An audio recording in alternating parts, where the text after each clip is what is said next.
Bonjour à tous et bienvenue dans ce 12e épisode de Forgeons dans l'histoire des Foreurs de Val-d'Or, l'épisode que je reçois des joueurs des Foreurs de Val-d'Or qui ont marqué l'histoire à leur façon. Comme vous avez pu voir, je vais recevoir aujourd'hui le gardien Étienne Monpetit. On va parler de son parcours avec les Foreurs et où ce qu'il en est présentement, et ainsi de suite. Fait que je lance l'intro, je le rentre et on se parle après.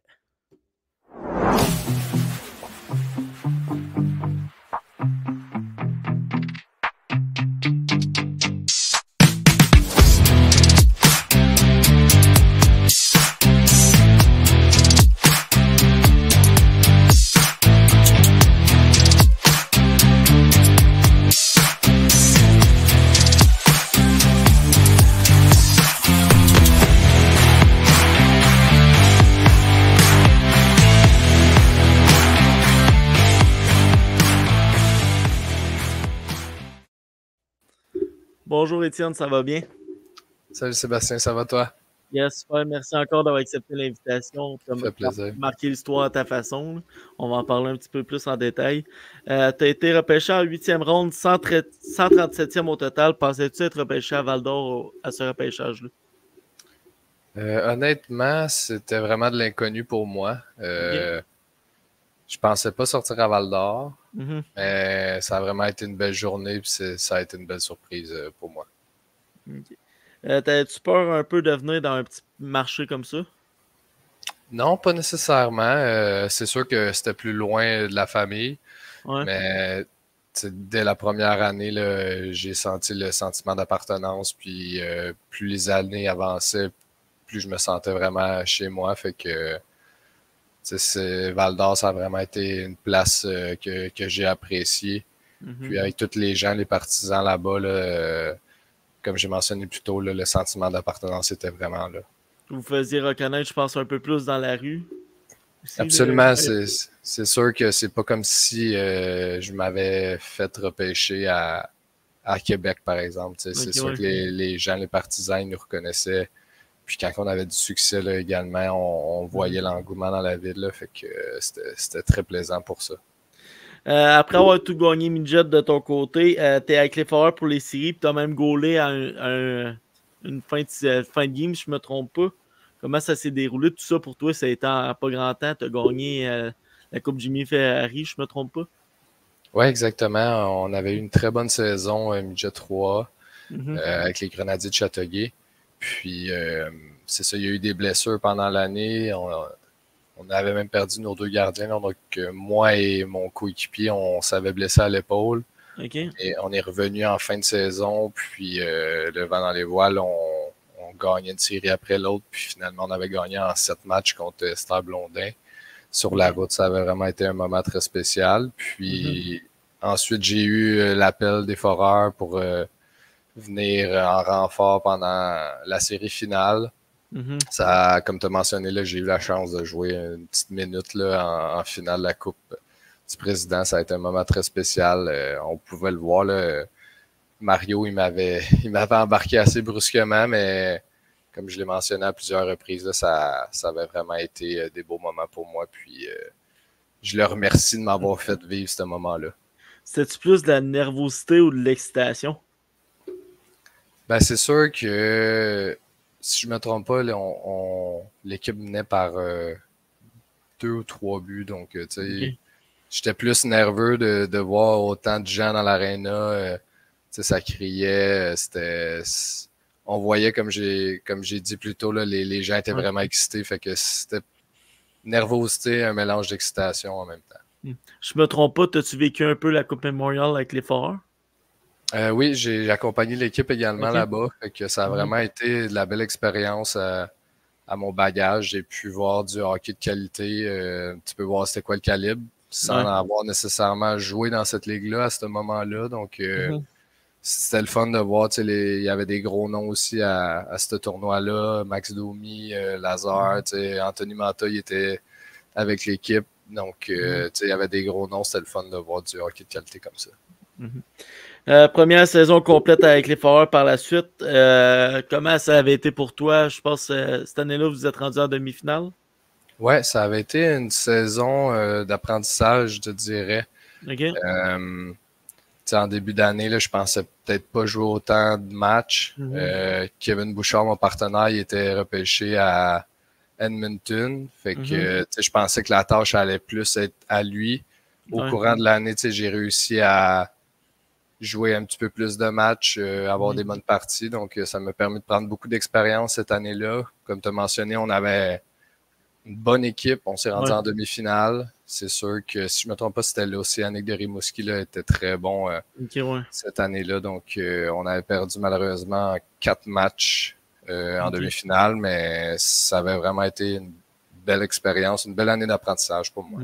Ça a dû être le fun parce que le noyau, oui, il avait changé de l'année d'avant, mais en même temps, c'était quand même des jeunes aussi qui étaient là.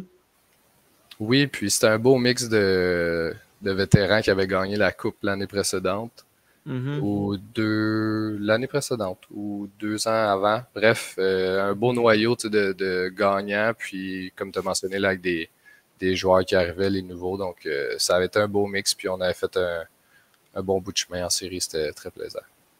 Y a-tu un échange quand tu es arrivé dans la ligue que tu as fait 3 minutes, là, ça commence à être business? Là?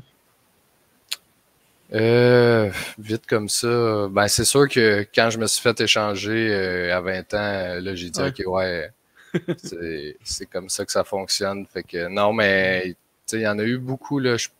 À la date limite des transactions, on pouvait voir là, des gros noms qui sortaient pour des gros prix.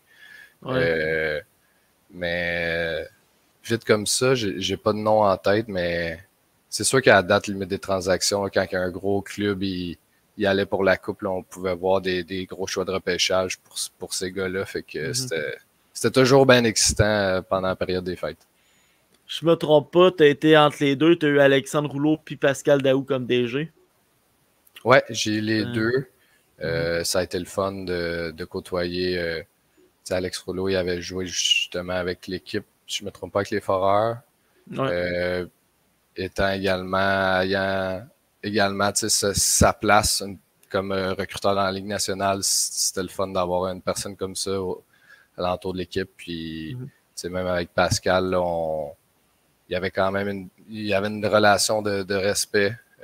Puis, je pense que, comme mentionné un petit peu plus tôt, là, mon échange, il m'avait démontré beaucoup de respect. J'avais fait la demande de me rapprocher un petit peu plus de ma famille. Fait que ça avait été très apprécié de mon côté. Ton but dans un filet désert, ça doit être un de tes plus beaux moments mémorables à Val d'Or? Absolument, ça avait vraiment été un beau moment. En tant que gardien de but, là, on rêve de ça, marquer un but. Puis quand j'avais eu l'opportunité, si je ne me trompe pas, là, on menait par 2 buts. Fait que je me suis dit, OK, j'y vais pour. Puis j'ai eu un petit bon chanceux. Là, la rondelle a comme flippé puis a roulé tranquillement dans le filet. Mais ouais, comme tu as mentionné, c'était un moment mémorable. En tout, tu as joué 163 parties à Val d'Or. C'est quel beau souvenir tu gardes de la ville puis des partisans? Ben, tu sais, quand l'équipe a gagne, on voit que les partisans sont vraiment dedans en série, sont excités. Puis, même si c'était plus difficile, on voyait les partisans là, qui restaient fidèles à l'équipe. On voit que c'est une ville de hockey. Puis, j'ai eu la chance d'être présent pendant la Coupe du président Val d'Or sans nécessairement avoir joué avec l'équipe pendant la saison, mais on voyait vraiment là, que c'est une ville de hockey, Val d'Or. C'était très excitant d'être là-bas. Là, mon autre point, c'était l'échange à Victo, mais c'était pas une déception. C'était une demande que tu avais faite à Pascal Daou. Ben, c'est sûr que à ce moment-là, j'avais les Foreurs tatoués sur le cœur, mais on était à croiser des chemins. C'était ma dernière année, j'avais 20 ans. Puis, c'est sûr qu'on n'avait pas nécessairement l'équipe pour aller jusqu'au bout, donc j'avais fait la demande à Pascal d'avoir l'opportunité d'aller gagner dans une autre équipe. Puis, je considérais que les Tigres étaient une équipe aspirante à la Coupe.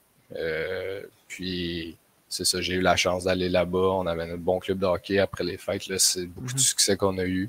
Malheureusement, on a perdu en demi-finale contre l'équipe qui a gagné la Coupe, mais ça a vraiment été une belle expérience de hockey. Mais comme je te l'ai dit, c'est sûr que Val d'Or va toujours rester mon équipe du junior majeur. Donc, ouais.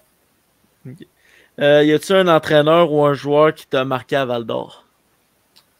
Ben, c'est sûr que Mario Barry, le coach du gardien de but, on avait vraiment une relation très particulière. On avait une belle relation. Puis il m'a fait confiance dès le jour 1 qu'il est rentré dans l'équipe. Okay. Puis je te dirais que la raison pourquoi j'ai eu autant de succès dans cette ligue-là, ça a été Mario Barry. Il a toujours cru en moi, il m'a toujours donné la chance de jouer.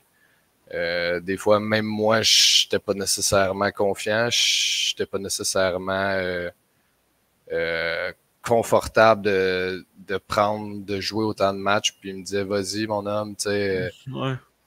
Puis je pense que c'est grâce à lui que j'ai pris autant de confiance dans cette ligue-là. Puis il a vu quelque chose que j'avais pas nécessairement vu. Puis cette relation-là a suivi toutes mes années à Val-d'Or. Puis je le remercie beaucoup pour tout ce qu'il a fait pour moi. T'es-tu encore en contact avec lui? Ça doit être un de tes bons amis encore. Mais tu sais, ami, ça a été quand même un de tes bons coachs. Absolument. C'est sûr que ben là, c'est sûr que l'Abitibi, c'est un petit peu plus loin de la maison, mais quand je passe dans le coin, là, j'essaie toujours d'y écrire pour que si on peut prendre un petit café ou quelque chose, mais c'est sûr que Mario va toujours rester quelqu'un que je vais rester en contact. Que dirais-tu à un jeune qui voudrait pas venir à Val-d'Or avec l'expérience que tu as eue et que tu as vécue? Ben, moi, je pense que c'est d'être ouvert d'esprit. T'arrives là-bas, t'as 16-17 ans, puis t'es pas nécessairement confortable de sortir de ta zone de confort, de partir de la famille, de la maison. Mais tu sais, comme j'ai mentionné plus tôt, Val-d'Or, c'est une ville de hockey. Je pense que quand tu rentres dans le moule, quand tu vois le sentiment d'appartenance, puis toutes les merveilleuses personnes qui sont là-bas, qui font des efforts pour que jour après jour, tu rentres à l'aréna, tu as du plaisir, puis que tu veux t'améliorer, mais moi, je pense que ça vaut la peine. Puis c'est ce que j'ai vécu, fait que je pense que d'une histoire vraie, je conseille vraiment à tout le monde d'aller à Val-d'Or. Là, ça fait présentement, ça fait 3 ans que les Foreurs n'ont pas été en série. Pour toi qui as vécu les séries à Val-d'Or, tu l'as décrit un peu au début. De ton côté, tu étais gardien numéro 1 après ta première saison en série. Comment tu as vécu ça, à part que c'était plein, mettons? Ben, il y a eu plein d'apprentissages en série, puis je pense que c'est ça qui est plaisant. Tu arrives junior, puis tu joues des 4-7 contre des gros clubs. Il y a du voyagement là-dedans. C'est 2 games à la maison, 2 games sur la route. Fait que c'est beaucoup de bagages que tu prends en série, puis en tant que joueur de hockey, là, tu joues pour ça, tu joues pour ces moments-là, puis j'en ai profité pleinement pendant mon passage junior. Présentement, tu es dans la Ligue nord-américaine de hockey. Comment t'aimes-tu ton expérience jusqu'à maintenant? C'est très plaisant. C'est sûr que c'est extrêmement différent du junior majeur ou du hockey universitaire, mais je pense que c'est une belle transition pour les joueurs de hockey qui ont joué haut niveau, qui veulent peut-être travailler en même temps de jouer au hockey.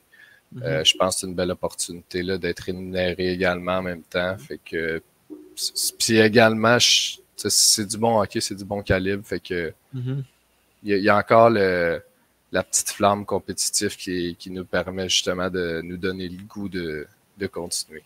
Cette année, vous êtes en finale? Ouais, on est justement en finale présentement.